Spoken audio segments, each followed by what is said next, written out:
ఓం నమో నారాయణాయ. ఈరోజు మనం వినబోయేది పవిత్రమైన గోమహత్యం గురించి. మన హిందూ సంస్కృతిలో గోవుని గోమాతగా పూజిస్తారు. ఎందుకంటే గోవులో సమస్త దేవతలు కొలువై ఉన్నారని శాస్త్రాలు చెబుతున్నాయి. గోవును దర్శించడం, సేవించడం, పూజించడం ద్వారా అనేక పుణ్యాలు లభిస్తాయని విశ్వాసం. అయితే గోవులో ఏ దేవతలు ఎక్కడ కొలువై ఉన్నారనేది ఇప్పుడు మనం తెలుసుకుందాం. గోవు పాదములలో పితృదేవతలు కొలువై ఉంటారు. పిక్కలలో పిడుగంటలు నివసిస్తాయి. అడుగులలో ఆకాశగంగా ప్రవహిస్తుంది.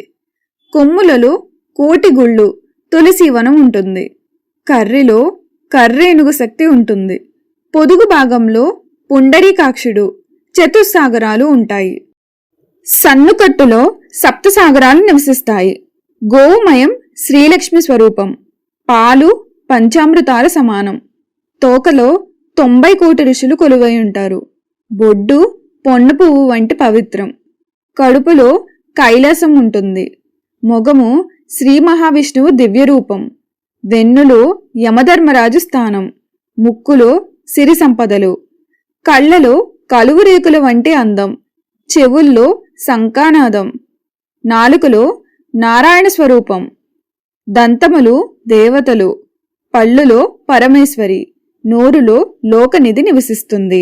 ఒకసారి సచీదేవి, సరస్వతీదేవి, లక్ష్మీదేవి, సీతాదేవి, రుక్మిణీదేవి, పార్వతీదేవి, అరుంధతీదేవి ఈ దేవతలు కలిసి శ్రీకృష్ణుణ్ణి అడిగారు, ప్రభు, మనుషులు చేసిన పాపాలు ఎలా పోతాయి అని.